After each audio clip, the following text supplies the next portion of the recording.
Bonjour à toutes et à tous, bienvenue sur cette deuxième séance de la Data Week Oracle France. Voilà, merci pour votre temps. Je suis Patrick Lemartret et je suis responsable du marketing technologie chez Oracle. Voilà, ravi de vous retrouver ce matin. Donc avant de lancer donc nos contenus et nos débats de cette journée. Voilà, profitez de quelques propositions. On a des accords avec Oracle University et ça vous permet de bénéficier de formations gratuites. N'hésitez pas à utiliser ce QR code, à créer votre compte et puis voilà, activer votre abonnement sans problème. Et puis de l'autre côté également, important, on a un groupe sur LinkedIn en français qui s'appelle Objectif Cloud Oracle et sur lequel on met régulièrement voilà, les informations qui concernent notre actualité, on va dire technologie Oracle, notamment les replays par exemple des sessions. Voilà, si on a 4 sessions sur cette série-là, si vous ratez une des sessions, vous pouvez aussi la retrouver sur ce groupe d'échange, voilà, sans avoir à vous loguer ou voilà, à vous loguer ou vous renseigner. Donc, utilisez ce QR code.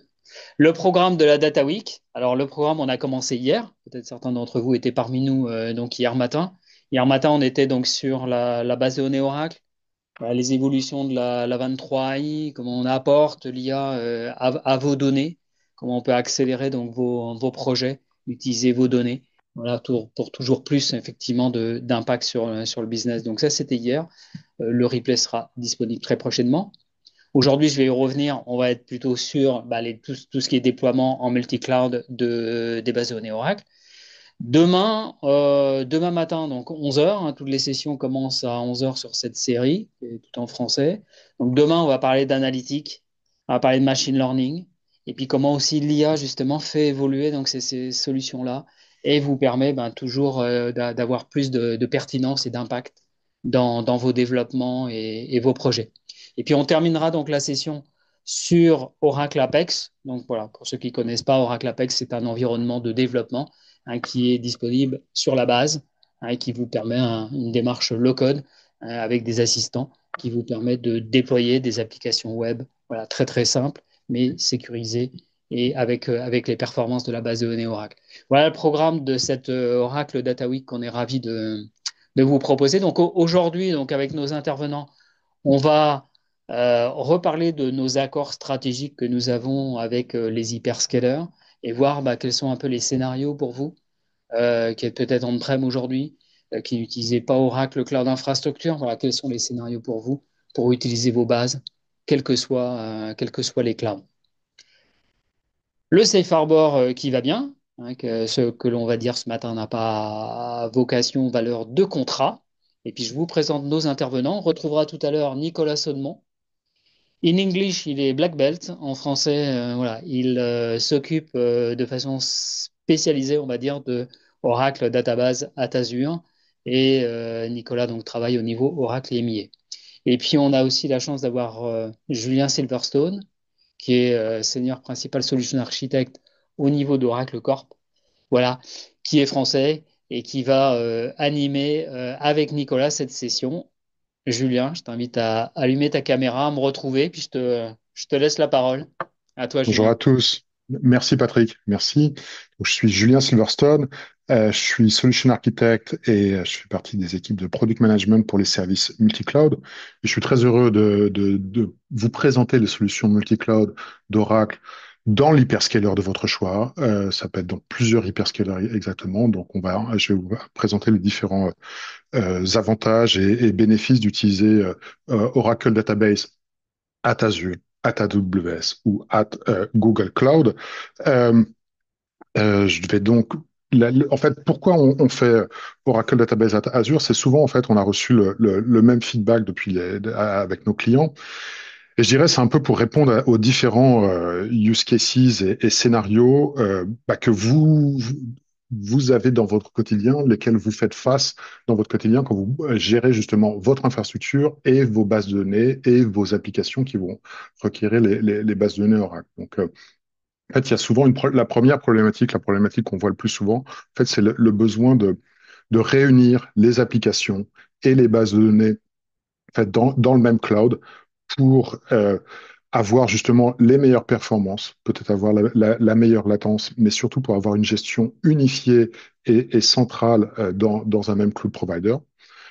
En réunissant vos applications et vos bases de données, ça vous permet aussi du coup de moderniser vos bases de données, c'est-à-dire ça va vous permettre de passer d'un modèle IaaS où tout est à construire, où tout est à gérer, où vous êtes responsable justement de déployer, de gérer vos bases de données, et en bénéficiant de Oracle Database AT, en bénéficiant du base de données service, donc de service de base de données d'Oracle dans le cloud provider de votre choix, ça vous permet justement de retrouver toute cette automatisation, toute cette facilité d'utilisation directement dans ces cloud providers. Ce qui ensuite permet de créer des nouvelles applications en bénéficiant de tout le stack de l'hyperscaler, donc de tout le stack, ça peut être IaaS, PaaS, SaaS, de toutes les solutions de l'hyperscaler avec la puissance des bases de données Oracle. On s'était présenté dans la vidéo brièvement, si jamais vous pouvez aussi combiner les différentes solutions. Donc, si jamais pour des raisons, je dirais, de charge de travail, si des besoins de gouvernance, il y a certaines bases de données qui doivent rester on-prem, on a des solutions aussi qui vont vous permettre de retrouver exactement le même service de base de données, les mêmes bases de données, les mêmes fonctionnalités on-prem et de les combiner avec votre hyperscaler. Combiner, c'est justement, et intégrer, c'est justement ça la clé, et c'est ce qui permet aussi d'intégrer les applications que vous avez déjà, peut-être les applications SaaS que vous avez déjà dans votre cloud provider de choix, et donc là encore, de retrouver dans le même cloud provider, ça vous permet de bénéficier des meilleures performances en termes de network, d'avoir une faible latence et surtout d'être en contrôle du network. C'est pas seulement, j'allais dire, la réactivité du network, mais c'est aussi de contrôler le network. Donc, il y a pas de ce qu'on appelle souvent le split stack où vous allez avoir en fait, des applications dans un cloud et vos bases de données dans un autre. Là, tout est réuni dans un même environnement. Et le fait de réunir tout dans un même environnement, ça vous permet aussi de construire en temps réel, de disposer en temps réel de vos données, d'avoir un analytics de vos données et d'utiliser la suite analytics que vous utilisez déjà. Donc ça peut être les solutions analytics que vous avez chez Azure, chez Google Cloud ou chez AWS, et de les combiner avec toute la puissance qu'on vous a présentée justement hier, toute la puissance en termes de AI, toutes les différentes nouvelles fonctionnalités qui sont intégrées la version 23. Okay. Donc, bénéficiez, en fait, vous avez vos données, vos bases de données dans votre cloud provider de votre choix et ça vous permet, en fait, de retrouver en temps réel et d'utiliser votre analytics et toutes vos applications directement. Donc, en fait, comment on fait ça? Euh, Au final, c'est assez simple, je dirais. Euh, En fait, on apporte toute la solution, les capacités d'Oracle, Oracle Cloud Infrastructure directement dans l'hyperscaler. Donc, en fait, on installe le hardware, on installe la suite, je dirais physique et logicielle, directement dans l'hyperscaler, dans les régions de l'hyperscaler. Et en installant ça, ça nous permet d'offrir justement les différents services que vous connaissez déjà ou les différents services que je vous invite à connaître.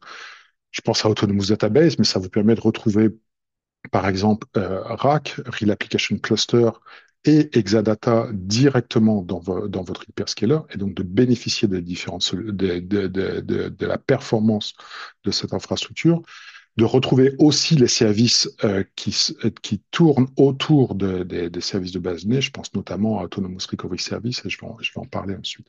Donc en fait, ce qui est important, ce qu'on voit bien sur cette image, c'est que c'est le même service de base de données. C'est-à-dire que bien souvent aussi, ce qu'on voit, c'est que vous utilisez plusieurs hyperscalers, vous êtes déjà multi-cloud, et donc la solution que vous connaissez, que vous utilisez déjà chez Azure, vous allez retrouver la même chez Google ou chez AWS. Donc, le fait de connaître l'environnement de base de données Oracle sera exactement le même dans n'importe quel hyperscaler. OK? Donc, en fait, si vous visualisez un hyperscaler, ce qu'on fait, c'est qu'on installe, comme je disais, l'infrastructure dans la région Et je dirais même plus que dans la région, on installe dans les Availability Zones, donc dans les data centers de la région, l'infrastructure hardware, logiciel de chacune des solutions, de chacun des services de base de données. Donc en fait, dans chacune des AZ d'Azure, Zone de Google ou Availability Zone de AWS, on installe ce hardware, ce qui permet d'être justement avoir cette haute disponibilité et cette redondance. Et le point important, c'est que ça vous permet de retrouver exactement le même service qui se gère de la même façon, avec comme point d'entrée votre hyperscaler et tout ce qui va être justement l'automatisation, les services, la gestion autour. Et c'est en fait le fait de retrouver cet hardware Oracle dans les différents hyperscalers, c'est ce qui va vous permettre justement d'utiliser vos applications les plus critiques, vos applications, j'allais dire, les plus demandes, je pense à des dizaines, des milliers de pétabytes de data, et donc de retrouver, de faire tourner et de retrouver disponible et d'avoir vos data auprès de vos applications que vous avez migrées ou que vous avez construites dans les différents hyperscalers. Okay. Donc de cette façon, en fait, on retrouve la plus haute disponibilité pour vos bases de données, l'infrastructure Oracle, vous retrouvez RAC, Real Application Cluster, euh, de retrouver les bases de données, mais toute l'automatisation autour des bases de données, c'est-à-dire qu'en un clic, au travers du portail Azure, au travers de la console Google Cloud, en un clic de pouvoir approvisionner vos bases de données ou en un clic de configurer votre backup ou de configurer votre restauration, de retrouver donc les performances et l'agilité. L'agilité, ça veut dire que c'est intégré dans votre landing zone, c'est intégré dans votre network privé, celui que vous avez défini, donc de retrouver directement dans la console, mais ça peut être aussi au travers de tout ce qui va être les suites DevOps, la même base de données, le même environnement, les mêmes fonctionnalités et au même prix, en fait. Donc, ça vous permet de retrouver chez Azure, chez AWS, chez Google Cloud, le même environnement pour vos bases de données que vous allez faire tourner dans Exadata, dans Autonomous Database ou dans d'autres services que je vais vous présenter juste après. OK? Donc, c'est vraiment, ça vous permet de combiner j'allais dire, le meilleur des deux mondes, toute la suite IA, SPAS, SaaS de l'hyperscaler de votre choix, de vos hyperscalers de choix, parce que je sais que vous êtes déjà multi-cloud. Et donc, du coup, en fonction de vos workloads, de les faire tourner chez Azure, chez Google, chez OCI ou chez AWS. Donc, les bénéfices, j'ai déjà un peu touché dessus, mais donc, ça vous permet d'avoir les meilleures performances pour vos applications les plus critiques, des applications justement critiques qui, jusqu'à présent, étaient peut-être encore on-prem, et donc pour lesquelles vous avez peut-être l'urgence et vous avez peut-être le besoin de les migrer dans le cloud. La réponse, c'est vous pouvez le migrer dans l'hyperscaler de votre choix. Vous pouvez du coup retrouver tout l'environnement Oracle Database, tout l'environnement Exadata que vous aviez peut-être déjà on-prem ou que vous allez découvrir justement dans le cloud. Parce que ce qui est important, c'est que c'est un service cloud, donc qui bénéficie de tous les services cloud. Par là, je veux dire le fait d'être disponible depuis n'importe où, de pouvoir scale en demande, d'être online en termes de scalabilité. Donc, vous pouvez scale up, scale down sans interruption de service et donc et d'être totalement élastique. Donc, le fait de retrouver ces performances dans le cloud de votre choix, dans la plateforme de votre choix, de le retrouver dans votre landing zone, dans votre réseau, de façon à avoir la plus faible latence entre votre application et entre votre base de données, et aussi, mais sans, j'allais dire, concéder en termes de performance, sans concéder en termes de disponibilité. Donc, de retrouver RAC, de retrouver l'infrastructure Oracle, et donc, du coup, d'avoir cette haute disponibilité qui vous permet aussi de réduire vos fenêtres de maintenance. Donc, de réduire et d'automatiser tout ce qui va être en termes de maintenance, en termes de patching, puisqu'en fait, en étant sur une infrastructure redondante de base, les maintenances vont s'appliquer de façon rolling. D'abord un nœud, puis un autre nœud. Donc, en fait, en utilisant le service de base de données Oracle, ça vous permet justement de maximiser et de faire tourner vos applications les plus critiques, tout en réduisant la complexité. Parce qu'en fait, tout est dans un même cloud, donc il n'y a pas à gérer deux clouds, il n'y a pas à gérer un network entre les clouds, vous n'avez pas à gérer de firewall ou d'un tiers pour faire cette connectivité. Lorsque vous déployez vos bases de données Oracle, vous allez déployer dans votre landing zone, je l'ai dit, donc ça peut être dans votre Azure Subscription, ça peut être dans votre Google Cloud Project, et donc du coup, ou dans votre AWS Account. Et donc vous allez choisir votre VNet, vous allez choisir votre VPC. Donc c'est vraiment votre adressage privé, c'est vos réseaux privés et sécurisés dans lesquels vous allez déployer vos ressources. Donc ça va simplifier tout ce qui va être en termes de management, en termes d'opération aussi, puisque en fait, vous déployez les ressources, vous gérez vos ressources depuis votre cloud provider et vous-même visualisez et monitorez vos ressources depuis le cloud provider, puisqu'en fait, les services de base de données sont intégrés avec le monitoring de la plateforme, donc dans Azure Monitor, dans Google Cloud Monitor, dans CloudWatch pour AWS. Donc, vous allez pouvoir retrouver les metrics, les events, et donc l'intégrer avec vos systèmes, planifier vos alertes, etc. Okay. Ce qui permet en fait que vous n'avez pas à apprendre une autre, c'est pas un nouveau service, c'est pas quelque chose de différent, c'est les bases de données Oracle que vous connaissez déjà, c'est les bases de données Oracle que vous maîtrisez déjà dans l'environnement cloud que vous maîtrisez déjà et que vous connaissez déjà. Donc, et en plus, je l'ai déjà dit, mais je le redis parce que c'est important, l'environnement Oracle Database que vous allez connaître, que vous connaissez déjà dans votre hyperscaler, ça sera le même dans un autre. Donc, c'est-à-dire que le workflow approvisionner, déployer donc toutes les informations qui sont nécessaires, le network, le type de workload de base de données, ça va être exactement le même que vous allez retrouver chez Azure, chez Google Cloud ou chez AWS. Donc, de cette façon, en fait, en déployant le service de base de données, donc Database as a Service, dans ces différents hyperscalers, c'est ce qui vous permet aussi de réduire les risques en bénéficiant justement, euh, en pensant par exemple à Autonomous Database, de tout ce qui va être maintenance, mise à jour, automatisée. Donc, en fait, de réduire les erreurs d'opération, puisque tout ce qui va être en termes de sécurité, en termes de scalabilité, va être géré pour vous automatiquement.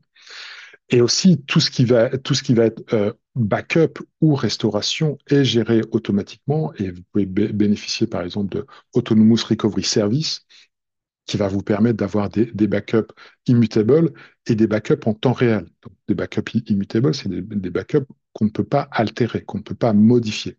Et en temps réel, à la transaction. Donc, vous pouvez restaurer s'il se passe quoi que ce soit. Okay. Donc, le fait d'être database as a service dans votre cloud provider, ça vous permet aussi de bénéficier de toutes les avancées, par exemple, ce qui a été présenté hier, ce que présentait Patrick, en termes de version 23 AI, toutes les fonctionnalités autour de vector search, tout ça c'est intégré dans la base de données que vous avez déployée chez Azure, chez Google, chez AWS, et donc de le combiner avec toutes les capacités AI du cloud provider. Je pense à Bedrock, je pense à OpenAI, je pense à Vertex, par exemple chez Google. Enfin, comme je l'ai dit, d'avoir vos données en temps réel, de l'intégrer avec votre analytique, et enfin de gérer comme vous le faites aujourd'hui, donc de le gérer dans une optique DevOps. Ce que vous faites depuis la console, le portail, vous pouvez le faire depuis un Terraform, vous pouvez le faire depuis un CloudFormation. Il y a aussi le CLI de chacun de ces cloud providers pour automatiser toutes les opérations. Donc, rapidement, pour résumer, c'est les bénéfices techniques dont j'ai parlé, mais il y a aussi tout ce qui va être bénéfice commercial. Quand je parlais c'est un service cloud, je mentionnais la scalabilité, je mentionnais la disponibilité depuis n'importe où, mais ça aussi, ça veut dire que c'est un service cloud dans le sens où vous déployez et vous ne payez que pour ce que vous utilisez. Vous arrêtez le service cloud, vous le terminez, vous le dilatez, la facturation, la consommation s'arrête. Et la facturation, ce qui est important, c'est que donc c'est un service qui se déploie depuis le marketplace. Donc vous consommez vos bases de données et vous les payez avec par exemple, le commitment que vous avez dans votre cloud provider. Ça peut être avec Azure, avec Google, avec AWS. Donc vous avez une seule facture, tout en bénéficiant des possibilités et d'Oracle. Donc vous pouvez déployer une base de données en utilisant les licences que vous avez déjà, ou vous n'avez pas de licence, et dans ce cas-là, vous allez pouvoir déployer les bases de données, vos instances, en utilisant l'option License Included, et donc ne pas avoir à vous soucier de tout ce qui va être licence. Donc ça, c'est aussi les bénéfices en termes de commercial et les bénéfices techniques. Donc je réinsiste dessus, l'important Oracle Database HAT, c'est vraiment dans le HAT, et donc c'est dans la région, dans le hyperscaler, dans la Velocity Zone de votre hyperscaler et de votre cloud. Et donc c'est ce qui vous permet de bénéficier de la latence la plus faible, d'avoir la réactivité la plus grande entre votre applicatif et et de votre base de données, de bénéficier de tout ce qui va être en termes de performance, et aussi de retrouver justement cette haute disponibilité que vous aviez on-prem et de la retrouver dans le cloud sans avoir justement à gérer toute cette complexité. Bah, en retrouvant RAC, Real Application Cluster, en retrouvant Autonomous Database ou en découvrant Autonomous Database justement dans le cloud, et de bénéficier, comme ça a été présenté hier et ça sera présenté demain, les avancées en termes de AI. Ça vous permet aussi, je pense à la session de vendredi, de retrouver aussi votre environnement Apex chez Azure, chez AWS, chez Google. Ok. Donc, enfin, tout ça, c'est unifié dans un même portail, derrière les mêmes API. Et donc, ce que vous savez le faire, vous continuez à le savoir faire et vous pouvez maximiser dessus. OK. Enfin, on travaille ensemble avec l'hyperscaler de votre choix, c'est ce qu'a dit Patrick en termes de partnership. Donc, le travail, c'est aussi bien le développement, les fonctionnalités que je vais aussi présenter juste après, les régions qui arrivent, et puis aussi la façon de résoudre les problèmes. Donc, si jamais il y a des soucis, Oracle est le premier point de contact pour le service, pour vos bases de données. S'il se trouve que le problème vient d'ailleurs, à ce moment-là, il y a ce qu'on appelle un collaborative support. Et donc, là aussi, c'est le partnership entre l'hyperscaler et Oracle.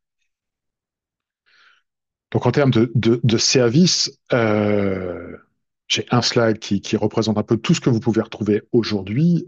Donc, Azure, Google, AWS et bien sûr OCI. Vous allez retrouver évidemment Exadata Dedicated, donc votre environnement Exadata, vos hardware Exadata, votre quarter rack, Exadata chez Azure, chez Google, chez AWS. Mis à jour récemment euh, Exascale sur infrastructure Exadata chez Azure. Euh, Et même chez Google, en fait, depuis lundi, j'ai oublié d'actualiser le slide, mais depuis lundi, vous pouvez retrouver Exascale dans Google Cloud.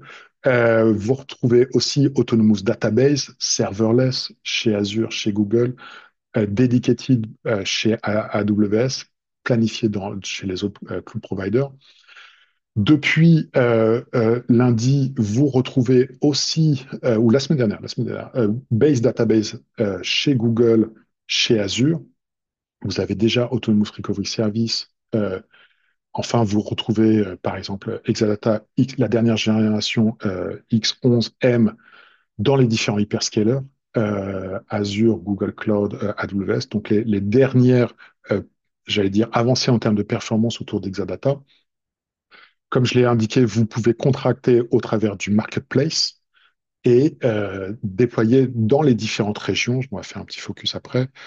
Mais donc, aujourd'hui, il y a plus de 30 régions pour Azure. Vous retrouvez ici sur la carte, je vous invite à aller voir sur la page, un grand nombre de régions en Europe, grand nombre de régions partout dans le monde pour Azure, pour Google. déjà plus de 7 régions live et plus de 15 régions attendues qui vont arriver bientôt.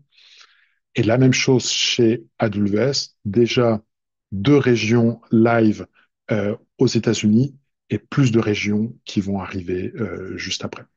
Euh, je peux parler des heures de multi-cloud, mais maintenant je vais passer la main, comme l'indiquait Patrick, à mon collègue et ami Nicolas. Merci Julien. Merci Julien. Donc, je suis très content d'être là pour pouvoir vous présenter trois références clients. La première, ça va être Liantis, donc, qui est une association sans but lucratif belge, dont le travail en gros est de fournir des solutions RH pour les auto-entrepreneurs et les PME sur le territoire de Belgique. Leur logique, donc ils ont eu depuis toujours une approche très cloud native. Ils avaient déjà fait des choix Azure en amont. Et quand il s'est agi de mettre des workloads de database Oracle, en gros, leur logique était de dire, bah, je prends des VM, donc ce que moi j'appelle du IaaS Azure, donc je prends des VM, du compute, je mets des blocs storage dessus, et puis j'installe les bases à la main, qui est une solution qui marche bien, et comme le disait Julien, qui permet de répondre à un besoin Oracle, et surtout d'avoir une bonne latence, puisque les bases sont à côté de leurs applicatifs. Leur idée, à un moment, c'était de dire, bah, il nous faut quelque chose de plus robuste et de plus efficace, donc ils sont passés sur une offre database at Azure, avec l'avantage donc de toute l'automatisation du tooling qui est fourni par défaut. C'est-à-dire que c'est plus à eux d'instancier des VM et de créer, d'installer des databases dessus et de les maintenir. Tout ça est fait par l'automatisation. On a aussi le gain dont parlait Julien, inhérent au cloud, qui fait qu'on peut scaler facilement les ressources. Donc je peux à la volée rajouter du CPU quand j'en ai besoin et au contraire le diminuer, voire l'éteindre sur les environnements qui n'ont par exemple pas besoin d'être utilisés le week-end. Ils ont gagné aussi toute la partie haute dispo. C'est-à-dire que nativement, on propose des services qui sont avec Real Application Cluster, qui autorisent justement à avoir une perte de matériel sans que ça impacte le service base de données à proprement parler. Leur premier step, ça a été vraiment de l'utiliser en mode disaster recovery pour un plan de reprise d'activité. Et finalement, vu que ça marche très très bien, en fait, ils passent dessus pour la partie plus production. Le deuxième point, et Julien en a parlé aussi, c'est que du coup, ça veut dire qu'en termes de budget, il n'y a pas de rachat à faire. Ça reste des crédits Azure qui sont consommés. Au lieu de les consommer sur leur VM en interne, ils les consomment sur du cloud OCI, qui est cette fois donc géographiquement dans la même région. Donc, ils gardent la même latence et ils gagnent en fait, j'allais dire sur tous les tableaux, puisque du coup, ils font mieux pour potentiellement moins cher, puisque du coup, ils gagnent une scalabilité qui n'était pas faisable, ou en tout cas difficilement faisable avec des VM. Pardon, je me rends compte que je n'ai pas montré le slide. Donc, je vous montre le slide avec le lien. Donc cette référence est publique. Donc, vous pouvez aller. Il y a un petit lien en bas qui permettra d'aller voir plus en détail ce qu'ils ont fait. Donc, pardon que je n'avais pas mis le slide. Ma deuxième référence, ça va être Conduent. Conduent, c'est une entreprise américaine qui est en charge en gros, de gestion de péage, de passage au péage dans beaucoup d'États américains. Donc, on parle de 13 millions de transactions par jour. Donc, il y a beaucoup un besoin de ressources non négligeable. Même logique, c'était des clients qui utilisaient déjà la partie Exadata. Donc, quand je dis Exadata, c'est du Exadata on-premise, c'est-à-dire ils achetaient du matériel, les licences qu'elle est avec, ils le maintenaient eux-mêmes à jour. Et dans une logique de devenir un peu plus cloud native et de mieux se répartir, en gros, ils ont fait un choix. Alors là, c'est pas un choix qui est que OData Azure. Ils utilisent aujourd'hui, ils ont fait un passage en mode souscription, donc ils utilisent de l'OData Azure pour tous les workloads qui sont déjà à destination d'Azure. À côté de ça, ils utilisent aussi de l'OCI, donc les mêmes services, comme disait Julien, mais cette fois dans des régions Oracle Cloud Infrastructure. Et ils gardent quand même de l'Exadata, alors on-premise au sens géographique, c'est-à-dire dans leur data center à eux, mais pareil dans un mode souscription qui est l'Exadata Cloud at Customer, dont Julien a parlé tout à l'heure. Et pareil, donc le gain, c'est que ça reste la même base de données dessous, ça reste le même hardware dans tous les cas. Ça veut dire que le modèle opérationnel pour eux n'est pas différent, c'est-à-dire qu'ils peuvent le provisionner soit depuis OCI pour la partie Exadata Cloud Service ou Exadata Cloud at Customer. Et ils le provisionneront depuis le portail Azure pour tout ce qui est OData Azure, mais en dessous, ça reste la même logique, même database, même façon de le gérer, même gestion pardon, capacité à faire de la scalabilité à chaud, donc du coup avoir des coûts moindres. Ça leur permet de répondre à la latence qu'ils veulent en fonction de si l'applicatif est plutôt côté Azure ou plutôt côté OCI ou encore on-premise. et bénéficier de l'avantage cloud. Même logique, ils avaient déjà des crédits Azure. Donc, pareil, l'avantage, c'est qu'il n'y a pas à créer un nouveau budget pour ça. Ça reprend, ça leur permet de consommer leur Mac. Et donc, du coup, ils sont très rapides là-dessus. Ma troisième référence, qui est un peu plus personnelle, puisque j'ai travaillé pour eux, alors, qui n'est pas encore une référence publique. On essaie d'en faire une référence publique.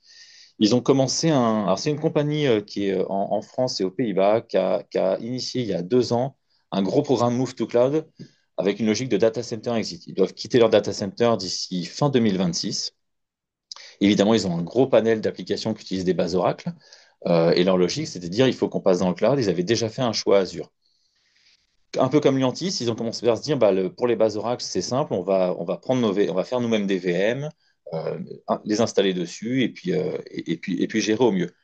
Ce qui n'était pas vraiment très cloud native. Et en plus, ils ont eu un peu des problématiques de certaines de leurs bases en fait ont besoin de vraiment beaucoup de ressources et de temps en temps, ils étaient obligés du coup de surallouer des ressources au niveau du compute ou des blocs storage juste pour avoir en fait les IOPS ou la mémoire associée.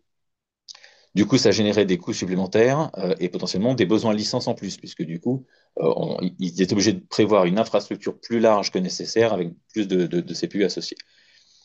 Ça les mettait un petit peu en retard et ça les a empêchés d'amener certaines de leurs grosses databases dessus parce qu'ils avaient du coup des problématiques pour pouvoir faire des backups dans des fenêtres de maintenance prévues. Et donc, on leur a proposé le database at Azure en leur disant, mais peut-être que ce qu'il faut, c'est repenser le, le- la logique et de commencer à consolider sur des exadata. Euh, avec le gain pareil d'automatisation. C'est-à-dire que du coup, c'est pas à eux de créer les VM en dessous, c'est pas à eux d'installer les binaires, c'est pas à eux de les maintenir. On propose toute l'automatisation pour ça. L'infrastructure elle-même est gérée par des gens d'Oracle CloudOps, comme si c'était des machines, je devrais dire, de la même façon que puisque c'est des machines OCI. Donc cette partie-là ne leur raconte plus. Ils gagnent toute la scalabilité et en plus, comme c'est des exadata en dessous, ils ont un gain de performance non négligeable. Donc, certaines applications déjà migrées vont jusqu'à 13 fois plus vite sur certains de leurs batchs. Donc, ils sont plutôt très contents de ça. Euh, Leur logique, c'était de dire, on garde. Alors, leur data center était géographiquement en France et aux Pays-Bas. Ils ont voulu garder cette logique-là. Donc, pour l'instant, ils ont déjà déployé la partie française. La partie Pays-Bas arrive bientôt. Le gros du paquet est en France. Donc, ça tombait très bien pour eux au niveau planning. Et la logique, ça a été de dire, bah, on vous propose de prendre des exadata, vous créez des VM clusters dessus pour vos différents environnements. Vous gagnez automatiquement le fait qu'ils soient en haute dispo. Alors, certains de leurs environnements utilisaient déjà RAG, d'autres non. Mais du coup, ils gagnent la haute dispo dessus. Euh, ils ont fait un choix pour l'instant de disaster recovery, ce que moi j'appelle local ou régional, dans la même région. C'est-à-dire que les workloads qui sont sur Paris ont leur disaster recovery dans l'AD d'à côté sur Paris aussi. Le point intéressant, c'est que quand ils ouvriront la partie Pays-Bas, ils pourront facilement décider de dire bah, je veux maintenant soit modifier mon disaster recovery pour qu'il ne soit plus uniquement régional, mais qu'il soit aussi remote, distant. C'est-à-dire qu'on puisse mettre les stand-by françaises aux Pays-Bas et les stand-by des Pays-Bas sur la France facilement. Et ils pourront combiner de dire est-ce que les stand-by sont aux deux endroits ou est-ce qu'ils en veulent qu'une seule. Euh, donc oui, et pardon, je voulais dire une ségrégation, une meilleure consolidation, donc pareil, c'est un gros gain en termes de CPU, puisque là où avant ils faisaient des VM distinctes et avec toute la maintenance qu'elle est avec, de maintenir chaque Oracle Home, les binaires Oracle, les patcher, ce genre de choses, là l'idée c'est de dire, puisque la machine est au dispo, vous les consolidez, on bascule les databases sur la machine qui n'est pas en maintenance si vous avez besoin de faire une maintenance sur un Oracle Home, et on bascule de l'autre côté. Et ce, en plus, en minimisant le coût en termes de ressources, puisque du coup, on peut le scaler à la volée. Donc la logique, c'était de consolider. Ce qui fait que pour la partie française qui est déjà en place, en gros, donc, ils ont. Alors, je suis représenté dans le schéma deux machines, mais il y a deux machines pour la partie production. La réalité, c'est qu'ils en ont pris une troisième euh, sur un des AZ pour les environnements qui n'ont pas besoin d'un disaster recovery. Et là, pareil, c'est un choix du client. Ils peuvent en démarrer une quatrième s'ils avaient besoin, par exemple, pour faire des tests, et la rendre au bout de 5 jours à la fin des tests. On garde la même logique de dire c'est des machines dans Azure, donc d'un point de vue latence, ça n'a rien changé pour eux. Ça reste géré par Oracle, donc du coup, ils n'ont pas soulevé cette partie-là. Et le point important, c'est qu'ils avaient une approche très infra-as code, ce qui du coup était difficile à maintenir quand on était à faire de la VM, enfin du database Oracle sur des VM en IaaS, Alors que là, du coup, avec toutes les REST API et les CLI proposés et par OCI et par Azure, ben, ils peuvent garder cette approche-là et donc rester très efficaces. Et je crois que je suis au bout de mes slides, donc je repasse la main à Julien, je crois, pour parler un peu des nouveautés Azure. Merci Nicolas. Je partage mon écran. Ok. Donc, comme tu l'as présenté, c'est vrai que le Oracle Database at Azure est disponible bientôt 2 ans en fait. Et donc en fait, il y a déjà beaucoup de clients qui sont migrés sur Azure, qui exécutent leur base de données dans leur environnement Azure, dans les différentes régions. Et donc, en fait, étant là depuis 2 ans, justement, c'est important aussi de recevoir votre feedback, de nous contacter, de le faire ensemble pour faire évoluer la solution, faire évoluer les services. Il faut imaginer que chacune des fissures, c'est différent, j'allais dire, des traits de développement. Vous savez ce que c'est différent. Donc, il y a plusieurs équipes, il y a plusieurs développements. Donc, aussi, je sais qu'il y a souvent, on veut beaucoup de choses, tout ne peut pas être fait en même temps, mais justement, je vais partager quelques nouveautés qui ont été mises en place. Donc, et c'est pour ça qu'on a besoin aussi de votre feedback pour faire évoluer et pour du coup matcher vos besoins, pour retrouver vos bases de données dans votre hyperscaler. Donc, pour Azure, j'ai pris quelques nouveautés qui ont été livrées récemment.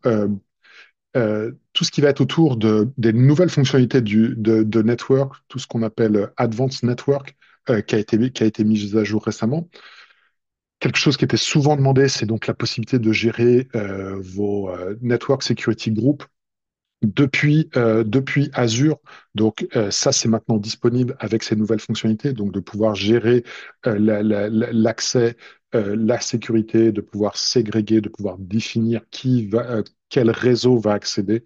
Donc ça, c'est disponible maintenant directement depuis Azure sur votre subnet, en fait, à l'intérieur de votre VNet, donc les NSJ.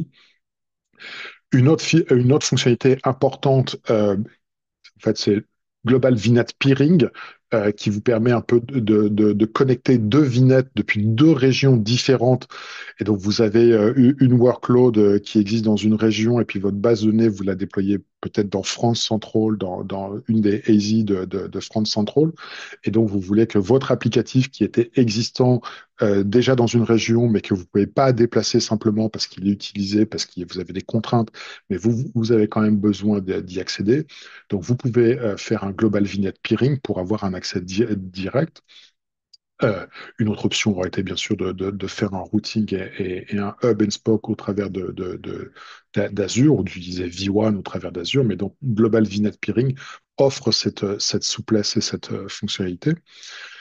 Je vous invite à retrouver la documentation d'Azure pour avoir la liste de toutes les fonctionnalités.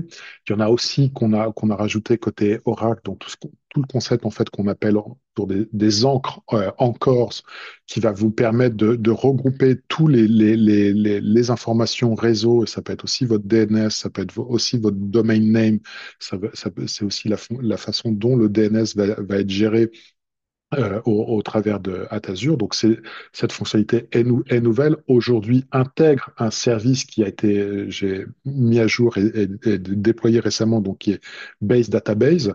Et ce service d'encore va aussi se répliquer sur les autres services Exadata, Autonomous, Exascale, mais donc déjà disponible avec Base Database. Euh, Base Database, donc qui est votre base de données Oracle sur en fait une VM, donc une VM gérée, provisionnée par Oracle, mais auquel vous avez accès. Donc tout est installé par Oracle. On va vous présenter aussi tout ce qui va être maintenance et patch. Mais c'est une solution donc hybride qui vous permet aussi d'avoir un contrôle sur l'environnement. Une autre fonctionnalité qui a été mise à jour récemment, c'est l'intégration avec Azure Key Vault, euh, avec Exadata. Donc, vous pouvez maintenant gérer vos clés dans les différentes solutions d'Azure Key Vault. Il y a trois différents flavors, trois différents types de déclinaisons autour de AKV. Donc, vous pouvez l'intégrer avec vos bases de données qui tournent sur votre Exadata dedicated. Et de la même façon, une fonctionnalité qui est souvent demandée et donc qui est arrivé pour Exadata, qui arrivera pour les autres, c'est la possibilité d'utiliser Diagnostic Settings avec Azure, donc de pouvoir retrouver et d'intégrer du coup dans vos pipelines de données les différents metrics et events autour de Exadata. Donc ça, c'est disponible. Base Database, je l'ai dit aussi. Enfin, ce qui est important, quand on a commencé il y a 2 ans, il y avait des régions, j'allais dire, clés, qui étaient souvent demandées, qui étaient critiques et qui sont là maintenant ou qui vont arriver très prochainement. Donc, par exemple, Dublin est disponible, North Europe est disponible pour exécuter Oracle Database as a Service dans Dublin, dans votre landing zone, dans votre environnement. Euh, Spain Central est disponible depuis lundi. Donc, Madrid, vous pouvez déployer vos premiers Exadata dans Spain Central. Et enfin, Nicolas t'en a parlé, West Europe, Amsterdam arrive prochainement, donc est planifié et va arriver prochainement, et donc va vous permettre aussi de retrouver tous les services de base de données dans cette région. Et vraiment, ce qui est important, c'est que c'est le service, c'est les différents services, Exadata, Autonomous, Base Database, Exascale, et plus disponibles dans chacune des régions qui sont habilitées. Donc, vous pouvez commencer en France Central, vous pouvez commencer Francfort, vous pouvez commencer dans une Spain Central maintenant, à Madrid, et puis déployer dans une autre région dès l'instant où la région sera disponible, dès l'instant où le service sera disponible dans cette région. Ok. Il y a aussi un gros travail qui a été fait autour de la documentation. On a revu la documentation en l'orientant, en détaillant plus les étapes, donc dès l'onboarding à l'approvisionnement, à la connexion, à la migration, les backups. Donc la documentation est orientée use case avec des screenshots à venir, avec des vidéos vraiment pour vous faciliter et répondre à toutes vos questions en amont sur comment prendre en main, comment utiliser le service. On a aussi publié de manière publique ce dashboard. On va vous partager le lien. Vous allez pouvoir retrouver justement la liste de toutes les régions, la liste de tous les assets en termes de documentation, en termes ça peut être en termes de comment monter sa haute disponibilité, quelles sont les compliance, les certifications qui sont en place, donc comment migrer. Donc, dans un même dashboard, toutes les ressources autour du multi-cloud. Et puis, je vous invite à être attentif aux nouvelles qui vont avoir lieu à EA World, donc qui aura lieu dans quelques semaines, où d'autres nouvelles sont en attente. Enfin, un dernier slide.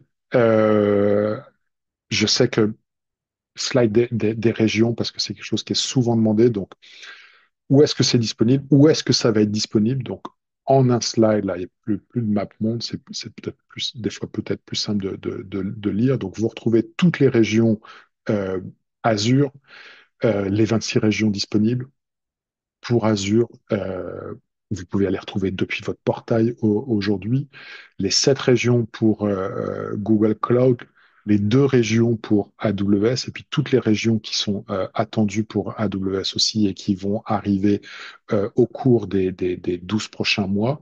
Donc, de la même façon pour Google Cloud et pour Azure. Et là encore, je réinsiste en termes de feedback. C'est là aussi où on a besoin de votre feedback en termes de fonctionnalité, en termes de région.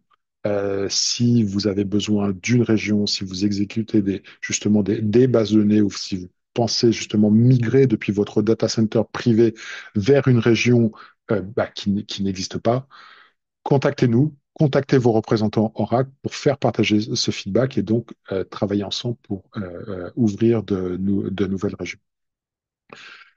Je vous remercie. Patrick, je te redonne la main. Merci Julien. Merci pour ton intervention. Je vais effectivement animer là les questions-réponses, donc n'hésitez pas, on a un petit peu de temps, donc n'hésitez pas à poser vos questions via le petit icône, la QR. Euh, Juste avant de démarrer, en complément de ce qui a été dit, on a un programme Oracle Cloud Free Tier. Voilà, si vous êtes intéressé à tester des choses, voilà, vous pouvez absolument utiliser tous les services en fait disponibles Oracle Cloud Infrastructure et il y a un petit crédit de $300 pour faire ça. Et il y a également un set de services qui sont disponibles en permanence. Donc, n'hésitez pas à profiter de ça si besoin est. Et aussi, on a des live labs sur différents sujets qui peuvent vous permettre de creuser, de tester, de vous former sur différents sujets autour des live labs. Voilà. Les questions. Alors, on peut commencer par... euh, c'est peut-être pour toi, Julien, c'est de revenir en fait sur les versions des bases de données Oracle. Est-ce qu'il y a des prérequis pour pouvoir déployer notamment là sur Azure? Euh, sur Azure ou sur OCI, j'allais dire sur Oracle Cloud Infrastructure. Donc la version euh, la version minimum, c'est 19C. Donc la version qui est déjà existante depuis un certain nombre d'années. Et aussi, donc, quand vous déployez vos bases de données, vous pouvez déployer en 19C, vous pouvez déployer avec la nouvelle version 23 et I dans le cloud provider de votre choix. Donc dans OCI, dans Azure, dans Google Cloud, chez AWS. Si vous avez d'autres besoins, n'hésitez pas à nous contacter et on peut voir ensemble comment on peut le résoudre. Mais donc la version minimum, 19C et la nouvelle version 23 AI. Ok, ok, merci. Euh, tu parlais aussi, tu as mentionné Exadata. Donc du coup, il y a une question là. Pourquoi Exadata? Qu'est-ce que Exadata vient faire là? Bah, Exadata, c'est vraiment la suite, souvent on présente comme engineering system. Donc c'est vraiment la suite développée et développée. Il faut vraiment bien comprendre que c'est un hardware développé qui est optimisé. euh, je pense à Rocky, je pense donc la façon dont est géré le network, dont est géré la mémoire, dont sont gérés les différents, j'allais dire, niveaux de cache. Bah, Exadata, c'est le meilleur endroit pour faire tourner vos bases de données et faire tourner du coup vos bases de données les plus critiques, celles qui vont vous permettre enfin, d'exécuter vos applications les plus critiques, les plus demandantes, et de faire tourner aussi tout type de base de données Oracle, quoi. Et charge de travail. Je pense évidemment transactionnel, mais ça peut être aussi analytique, ça peut être aussi votre data warehouse. Et donc, en fait, dans le même Exadata, dans la même suite de clusters, vous pouvez gérer vos différents types de bases de données. Donc vraiment, et là encore, j'insiste sur le fait que c'est un service cloud. Donc, vous pouvez déployer votre Exadata, vous le déployez, et puis si ça vous a pas convaincu, et j'en doute, ben, vous le terminez, vous le supprimez et c'est fini, quoi. Vous n'êtes pas plus facturé pour autant. Donc vraiment, je vous invite à découvrir, si vous ne connaissez pas, nous contacter et découvrir Exadata. Ok, merci Julien. Une question peut-être qui ressemble à ça, puisque c'est une personne qui utilise visiblement du Oracle Cloud at Customer. Peut-être l'occasion de rappeler effectivement ces différents modèles d'utilisation, de déploiement des bases de données. Oui, c'est ça, Ouais. c'est-à-dire que, ou Nicolas, pardon. Non, non, mais je pense qu'on va dire la même chose, on est dans c'est le même modèle opérationnel. Donc, de toute façon, un Exadata Cloud at Customer, c'est-à-dire que la machine est juste physiquement chez vous, au lieu d'être là, cette fois, chez Azure ou Google ou AWS. Mais la séparation des rôles est au même niveau. C'est-à-dire que la machine reste propriété d'Oracle, sa gestion, la partie infrastructure et tout ce qui est l'hyperviseur en dessous, c'est Oracle qui s'en charge. Et ensuite, le client lui fournit toute l'automatisation, qui est d'ailleurs commune à OCI et à ODAT, hein, pour tout ce qui est gestion du cycle de vie des databases dessus, du VM cluster ou la mise à jour de l'OS dans les VM. Donc, pour complémenter, c'est une option, c'est-à-dire que si la région n'est pas disponible. Là, par exemple, Patrick nous pose la question d'une région de Bruxelles. Donc, si la région n'est pas disponible, Add Customer, c'est une option, mais ça peut être aussi une option. La région est disponible, mais après, pour vos contraintes, vous préférez garder l'administration de vos bases de données chez vous, derrière votre firewall, dans votre data center, mais tout en bénéficiant des mêmes fonctionnalités. Donc, il y a les deux approches. Et si vraiment la région Bruxelles est importante et critique, dans ce cas-là, contactez-nous et on peut travailler ensemble pour faire avancer les régions dont vous avez besoin et que vous ne retrouvez pas maintenant. Super, merci. Euh, alors là, c'est une question, je pense, c'est assez vaste. On vient faire sur les recommandations que vous avez sur les PRA, sur voilà les reprises après l'incident, etc. Je peux prendre. Alors, on l'a dit un peu tout à l'heure, la logique, c'est que c'est la même base de données depuis toujours qu'on fait évoluer. Donc, du coup, les logiques de disaster recovery sont couvertes par les mêmes fonctionnalités. C'est-à-dire que là, au dispo local, on va préconiser RAC. Donc, la machine est nativement faite pour ça, hein, d'un point de vue hardware et d'un point de vue logiciel. Et pour la partie disaster recovery, on va proposer encore du data guard, qui a la possibilité d'avoir une ou plusieurs stand-by. Et comme j'expliquais dans les références tout à l'heure, on peut décider d'avoir un disaster recovery que j'appellerais régional, donc c'est-à-dire dans la Z d'à côté, histoire que une faute qui arriverait sur un AZ ou un AD n'impacte pas la deuxième machine. Mais ça peut aussi être un disaster recovery distant.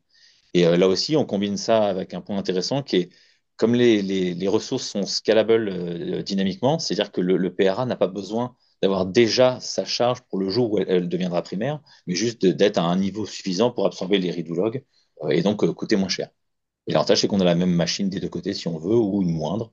Le client garde la possibilité de décider s'il veut avoir ce que j'appelle un PRA dégradé, c'est-à-dire une infrastructure un peu moins puissante et qui lui coûte moins cher, ou exactement la même qui est juste là en attente pour le jour où il y a besoin. Ok, super. Merci Nicolas. Euh, il y avait une question un peu similaire aussi sur les stratégies de backup. Est-ce qu'il y a quelque chose à anticiper lorsqu'on va déployer sur Azure ou autre? Alors, il y a un point très intéressant, donc le backup, quand on est sur une partie plus Exadata, donc j'entends par là Exadata dédié ou Exascale, on utilisera Autonomous Recovery Service, qui est un service qui est basé sur nos ZDLRA. Donc, Julien en parlait tout à l'heure, c'est la capacité à faire des backups et à garantir qu'on ne perdra pas de données. Le point très important, c'est que c'est à choix du client de décider si ce backup est lui aussi chez le service provider ou, j'allais dire, de l'autre côté, côté OCI, dans une zone à nous. Et un point intéressant, c'est que la granularité, elle n'est pas tout ou rien. C'est-à-dire que pour chaque base de données, vous pourrez décider si son backup est local au CSP ou plutôt côté OCI. Et pareil, on paye j'allais dire au giga, mais c'est giga ou tera utilisé. Donc, ça va dépendre du nombre d'environnements et de databases à stocker et de leur rétention. Et vous avez la main là-dessus. Donc, les bases de dev ou moins importantes auront une rétention moindre. Et puis, la base de prod, ou pour des raisons légales, vous pouvez décider de garder on est jusqu'à 10 ans, je crois, sur le long-term retention backup. Et c'est la même façon, en fait. Donc, vous faites vos backups à Azure avec la suite Oracle Database as a Service. Demain, vous onboardez Google Cloud, vous allez retrouver le même service. Et donc, la confiance que vous avez dans vos backups, c'est la même chez Azure que chez Google Cloud, que chez AWS, que chez OCI. Ouais. Merci beaucoup. Une autre question peut-être, Julien, tu l'as sous les yeux, les Ouais. fonctionnalités Elastic Pool, et je te laisse J'aime bien cette réagir. question parce que ça me dit que, en tout cas, la personne qui le pose connaît Elastic Pool et connaît Autonomous Database Serverless, donc ça me fait plaisir. Euh, Bah oui, la fonctionnalité Elastic Pool, vous la retrouvez sur Autonomous Database à Azure. Donc, vous déployez vos bases de données dans Azure. Vous en choisissez une qui va être votre master et de toutes les bases de données que vous avez déployées, vous pouvez du coup partager Elastic Pool. En fait, c'est du coup partager des CPU entre un groupe, un pool de Autonomous Database. Et donc, en fait, chaque Autonomous va scaler up et down euh, comme c'est d'usage, mais là, à l'intérieur d'un pool que vous avez déjà défini, et donc à l'intérieur de ce groupe de ressources. Donc oui, la fonctionnalité, donc merci, que vous connaissez déjà dans OCI, elle est présente chez Azure, donc vous pouvez déployer votre Autonomous chez Azure et utiliser la fonction Elastic Pool de vos bases de données physiquement présentes, running, dans votre data center Azure. Donc oui. Merci, Julien. Euh, alors, un autre point, c'est est-ce qu'on a des ABAC? Combien de temps, en fait, ça dure est-ce qu'on peut dire combien de temps ça dure une migration? Voilà. Est-ce que dans le temps, je vais résumer la question comme ça. Voilà, est-ce que dans le temps, on sait dire un petit peu combien ça va prendre de temps? Alors, pendant que Nicolas réfléchit, je vais, parce qu'il a plus de, mais je vais juste commencer là-dessus.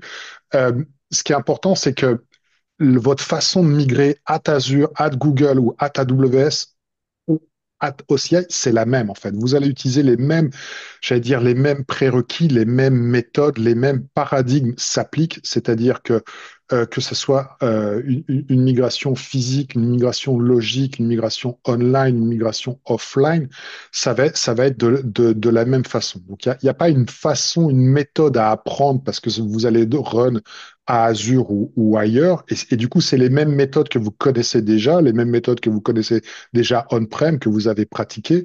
Vous allez réutiliser ce que vous savez déjà et comment vous avez déjà migré. Donc, euh, euh, vraiment, en introduction et avant de passer la parole à Nicolas, c'est les mêmes méthodes. Ce ne sera pas différent. Mais j'allais dire pareil, on est dans la même logique, c'est la même database, donc tous les outils Oracle qui marchaient continuent à marcher, les outils tiers qui marchaient marcheront pareil. Le point qu'on peut dire à la limite, c'est que euh, selon l'environnement, vous ne prendrez pas les mêmes outils. Il y a des outils qui permettent d'avoir une indispo vraiment minimale, voire quasi nulle, pour les bases de prod qui ont une criticité. D'autres qui sont vraiment gèrent du transport pur de la donnée vers la nouvelle destination.